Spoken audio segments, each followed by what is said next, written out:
مومنین کا پھر سے ایک بار دل کی گہرائیوں سے شکر ادا ہوں کہ معلوم آپ کتنی دور ہیں، اپنا وقت ضائع کر کے، اپنا پیسہ ضائع کر کے اور میری سما خراشی برداشت کر رہے ہیں۔ میں دعا کروں گا جناب سیدہ سے کہ اس کا اجر عظیم آپ کو عطا کریں۔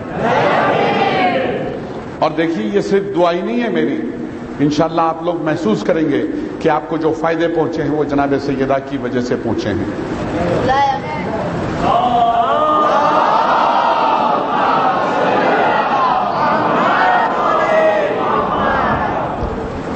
حضور کہا میں کل اسے قتل کروں گا جس کے ہونٹ سور کی طرح سے ہیں، جس کے پاس سے تعفن اور بدبو آتی ہے، جس کے منہ سے بدبو نکلتی ہے۔ عمر سعد گھبرائے، یہ تو میرا نمبر ہے، یہ تو میری باری لگتی ہے۔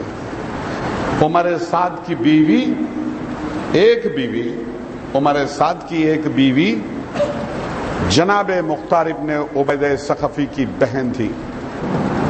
عجیب بات ہے جناب، عجیب موڑ پہ آ گئی ہے ہماری گفتگو۔ جناب مختار کی بہن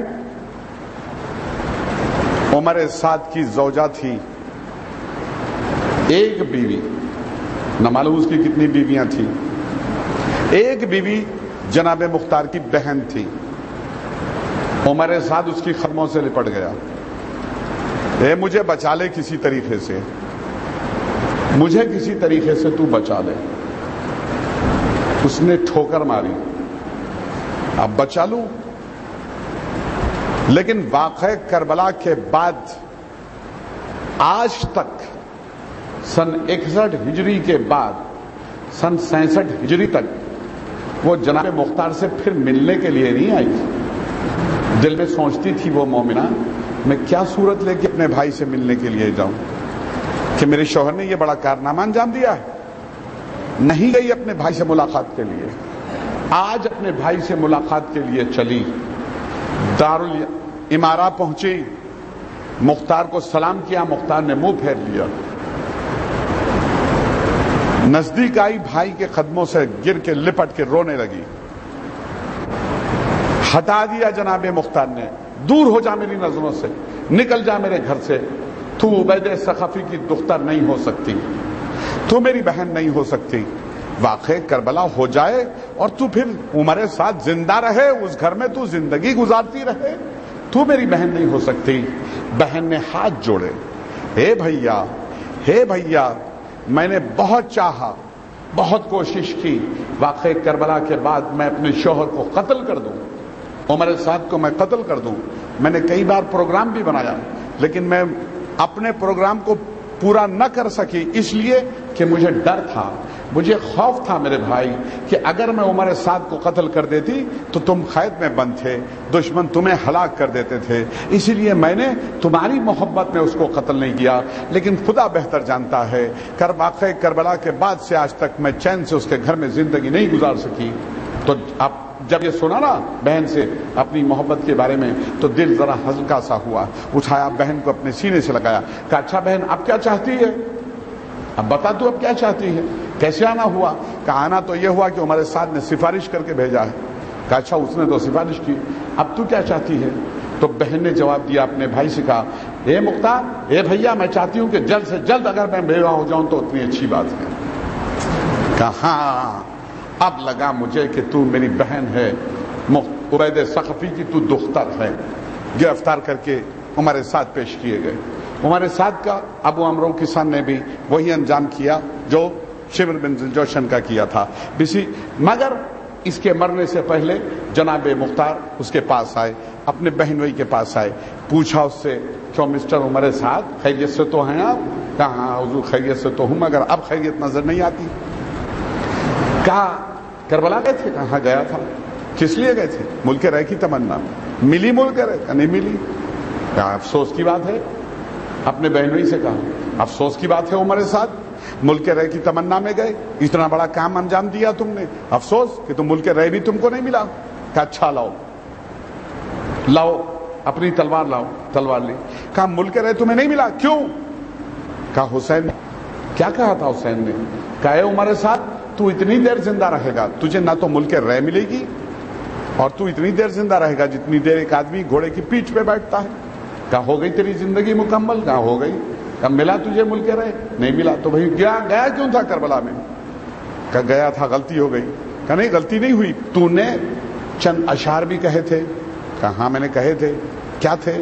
اس کا مطلب یہ تھا کہ میں اب ایسے دوراہے پہ کھڑا ہوں, میں اب ایسے دوراہے پر کھڑا ہوں کہ ایک راستہ جنت کو جاتا ہے, ایک جہنم کو جاتا ہے. جنت اور جہنم کل کی بات ہے, آج تو میرے سامنے ملک رہ ہے. تو جو آج کی خوشی پر کل کو ٹال دے وہ انسان عقل مند نہیں کہلایا جا سکتا. تو آج ملک رہ مل جاتی ہے تو لے لوں, مرنے کے بعد جنت ملے یا جہنم ملے کیا پتا ملتا بھی ہے یا نہیں ملتا ہے. لیکن افسوس تو یہ ملک رہ نہیں ملی. کہا ہاں. کہا بتا تو نے کربلا میں کیا ظلم کیے تھے؟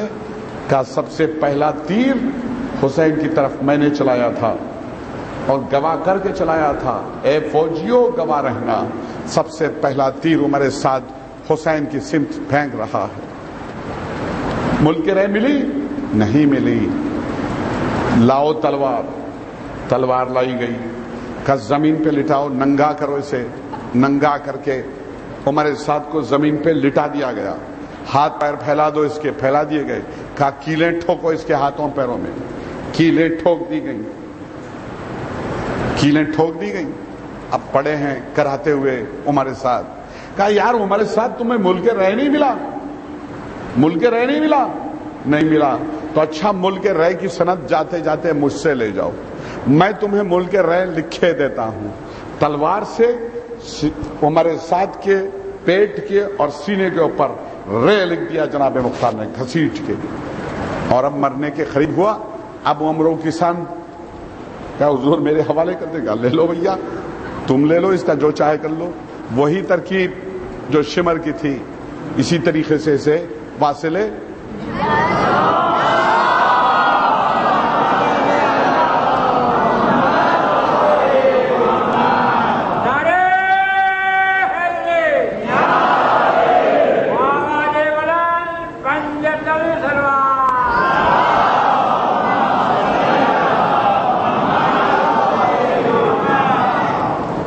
سرزمین کوفہ پاک اور صاف ہو گئی. اب کوئی نہیں بچا کربلا کا اس دنیا میں. اب کربلا کے صرف 3 بدماش زندہ بچے ہیں. کون؟ سب سے بڑا عبید اللہ ابن زیاد, نمبر 2 حسین ابن نمیر, نمبر 3 محمد ابن اشس. محمد ابن اشس بصرے میں چھپا ہے, مصعب ابن زبیر کے پاس چھپا ہے. حسین ابن نمیر ابن زیاد کے پاس چھپا ہے, موصل میں ہے. جناب ابراہیم نے اجازت لے کے موصل کا ارادہ کیا, فوجیں چلی, جنگ ہوئی, پائے در پائے حملے, 3 لاکھ کا لشکر لے کر ابن زیاد مقابلے کے لیے میدان میں نکل کے آیا. میدانوں میں جنگ ہوتی رہی, دن گزرتے رہے, دن گزرتے رہے, جنگ ہوتی رہی. لیکن رفتہ رفتہ رفتہ نوبت یہاں تک آن پہنچی کہ عبید اللہ ابن زیاد کو اپنی جان بچانے کے لیے موصل کے دارالامارہ میں پناہ لینی پڑی. اور دارالامارہ سے موصل کے ابن زیاد نے خط لکھا جناب ابراہیم ابن مالک اشتر کے نام. خط پہنچا اس وقت جب کیمپ فائر ہو رہا تھا, رات میں روزہ کھول کے نماز پڑھ رہے تھے جناب ابراہیم. خط پہنچا, خط لیا, پڑھا اور اس کے اوپر تھوک کے خط پھینک دیا. قاصد کھڑا رہا, پھر نماز میں مصروف ہو گئے. پھر نماز سے فارغ ہوئے, دیکھا پھر قاصد کھڑا ہے. پوچھا تو گیا نہیں؟ کہا حضور آپ نے جواب نہیں دیا. کہ جواب میں نے تو دیا، تھوک دیا، یہی کہہ دینا جا کے جواب ہے میرا. کہ نہیں حضور پھر بھی جواب لکھ دیں. تو جو ابراہیم کے ساتھ بیٹھے تھے نا، انہوں نے پوچھا حضور خط میں لکھا کیا ہے؟ تو مسکرائے جناب ابراہیم. خط میں لکھا تھا، سنیں آپ حضرات، سنیں اور جناب ابراہیم کا جواب ملاحظہ فرمائیں جو تاریخ کے ورقوں پہ آج بھی لکھا ہوا ہے. جواب کتنا بہترین ہے ذرا غور سے یہ سماعت فرمائیے گا.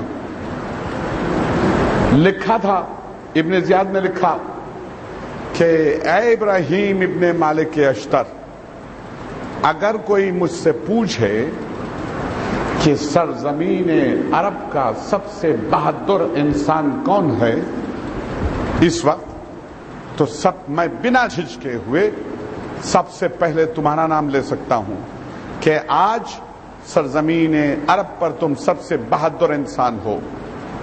تم اچھے خاندان سے تعلق ہے تمہارا، شریف خاندان سے تمہارا تعلق ہے.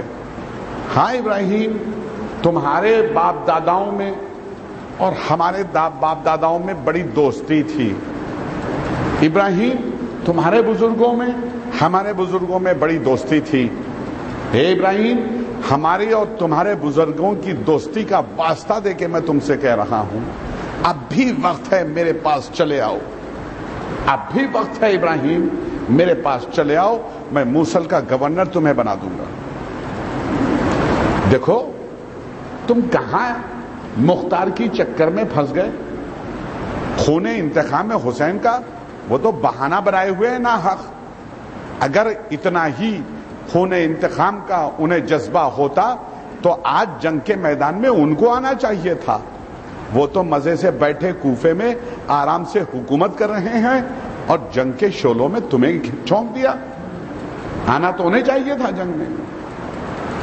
اور تم میرے پاس چلے آؤ، میں موصل کی گورنری تمہیں لکھے دیتا ہوں. جواب لکھا، جناب ابراہیم نے جواب لکھا، اے ابن زیاد، اگر تو کہتا ہے کہ میں سرزمین عرب کا سب سے بہادر اور شجاع انسان ہوں تو شاید تو ٹھیک کہتا ہے. ہاں، تو نے جو یہ کہا، یہ جو لکھا تو نے کہ تیرے باپ داداؤں میں، تیرے بزرگوں میں اور ہمارے بزرگوں میں دوستی تھی، تو اے ابن زیاد تو کذاب ہے، جھوٹا ہے. تو جھوٹا ہے ابن زیاد. کیا تو وہ وقت بھول گیا؟ اے ابن زیاد، میرے باپ داداؤں میں، تیرے باپ داداؤں میں ہرگز دوستی نہیں تھی. کیا تو وہ وقت بھول گیا جب میں نے 13 برس کی عمر میں تیرے باپ داداؤں کے اوپر تلوار چلائی تھی؟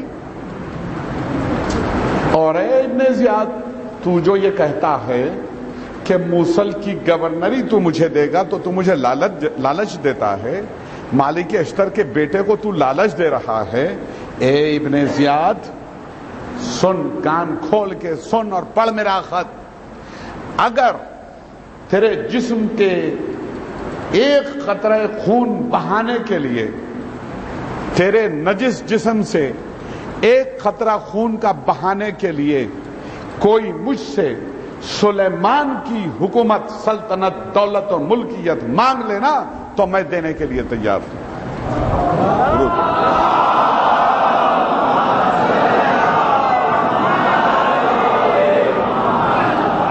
تو کہاں موصل کی گورنری کا لالچ ابراہیم کو دیتا ہے؟ اگر مرد کا بچہ ہے تو خط و کتابت چھوڑ اور میدان میں نکل کے آیا بدلنا خواستہ. میدان جنگ میں جنگ ہوتی رہی، جنگ ہوتی رہی اور جنگ ایسے فیصلہ کن موڑ پہ پہنچ گئی کہ جب رات کی سیاہی چھانے لگی تھی نا، تو جناب ابراہیم کے سامنے ایک آیا ملعون. جناب ابراہیم نے اس وقت نیزہ ہاتھ میں لیے ہوئے تھے، نیزے سے جنگ فرما رہے تھے. چاہا کہ نیزہ ماریں، جیسے ہی وہ سامنے آیا اور ابراہیم کو، چونکہ رات کی تاریکی چھانے لگی تھی، اچانک سامنے آ گیا، مٹبھیڑ ہو گئی. جیسے ہی ابراہیم کے اوپر نظر پڑی، اس نے گھوڑا گھمانے کی کوشش کی بھاگنے کے لیے. ابراہیم نے کہا، کیمپ فائر میں کہا، رات کی جنگ ختم ہو جانے کے بعد جب فوجیں ریٹریٹ ہوئیں، واپس ہوئیں، تب بتایا کہ جب وہ میرے سامنے آیا اور مڑنے کو ہوا، میں نے نیزہ پھینکا